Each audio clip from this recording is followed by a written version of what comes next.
এটা মটরটা সারা রাত্রে ভিজিয়ে রেখেছিলাম, দিয়ে এইটা এবার কুকারে সেদ্ধ করে নেব।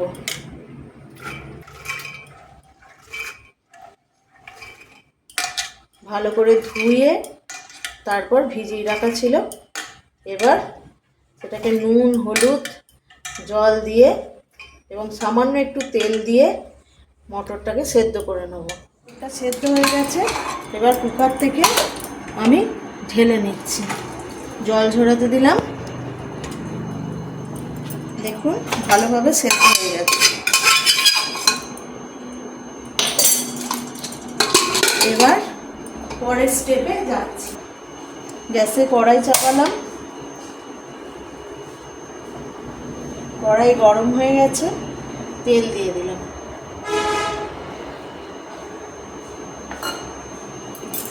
আমি ঘুগনিতে দেবার জন্য ধনে, জিরে, লবঙ্গ, এলাচ, দারচিনি সব নিয়ে একটু ভাঙা ভাঙা বা ক্রাশ করে নিলাম। এই যে হালকা হালকা করে মশলাটা ভেঙে নিয়েছি। দেখুন একদম গুঁড়ো না, হালকা করে ভেঙে নিই। আমাদের কড়াই গরম হয়ে গেছে। শুকনো লঙ্কা, 5 ফোড়ন,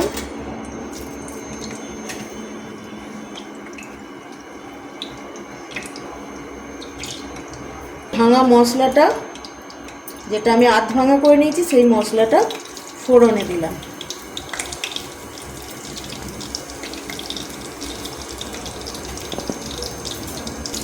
এরপর আমি ভালো করে নেড়ে চেড়ে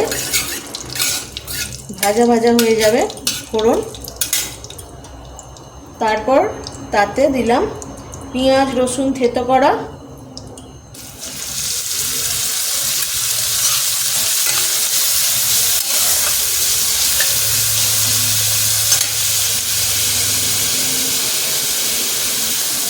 ভালোভাবে ভেজে নিতে হবে যাতে কাঁচা গন্ধটা না থাকে। যতক্ষণ না কালারটা চেঞ্জ হচ্ছে ততক্ষণ এটা ভেজে নিতে হবে।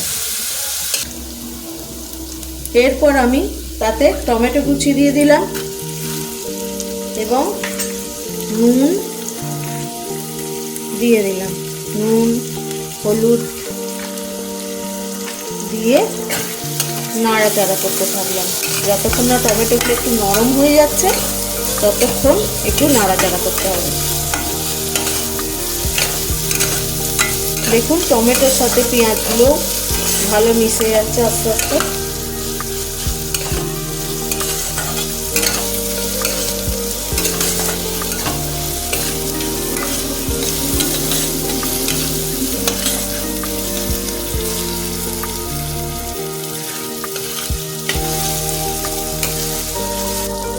টমেটো নরম হয়ে গেছে একটু নাড়াচাড়া করতে করতে। এরপর আমি দিলাম আদা, জিরে, ধনে, শুকনো লঙ্কা বাটা।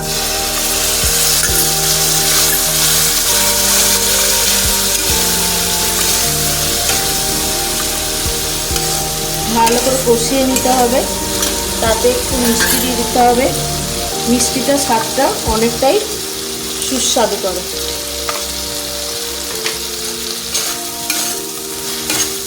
যতক্ষণ না ভালো করে কষানো হচ্ছে ততক্ষণ ভালো করে কষিয়ে নিতে হবে।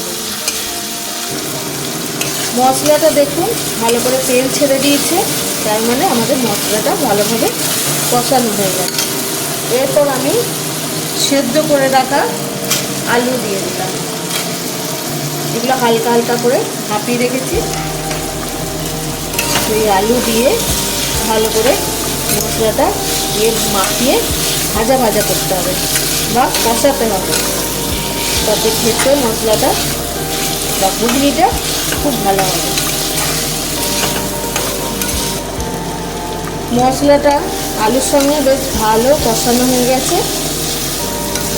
2-1 মিনিট নাড়াচাড়া করে জল ঝরানো মটরটা দিয়ে দিলাম।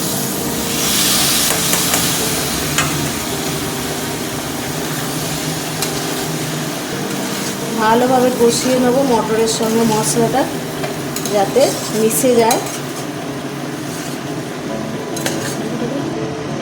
মশলাটা ভালো করে মাখামাখি হয়ে গেছে মটরের সঙ্গে, আলুর সঙ্গে। এরপর আমি এতে সামান্য জল দিয়ে দেবো।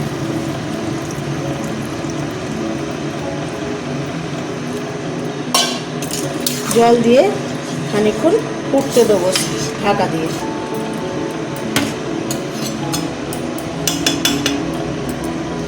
5 মিনিটের জন্য ঢাকা দিয়ে দিলাম।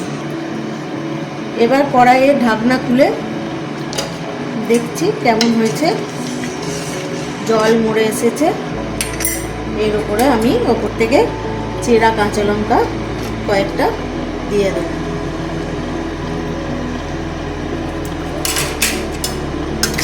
আমাদের ঘুগনি রেডি।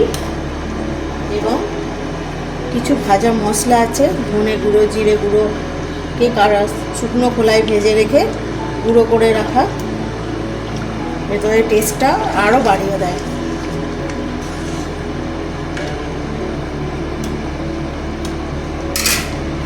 তাতে আমি একটু লেবুর রস দিয়ে দেবো।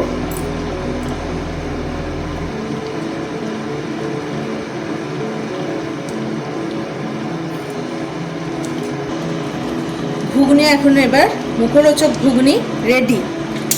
এবার আমি গ্যাস বন্ধ করে নামিয়ে দিলাম। আমাদের ঘুগনি পরিবেশনের জন্য একদম রেডি হয়ে গেছে।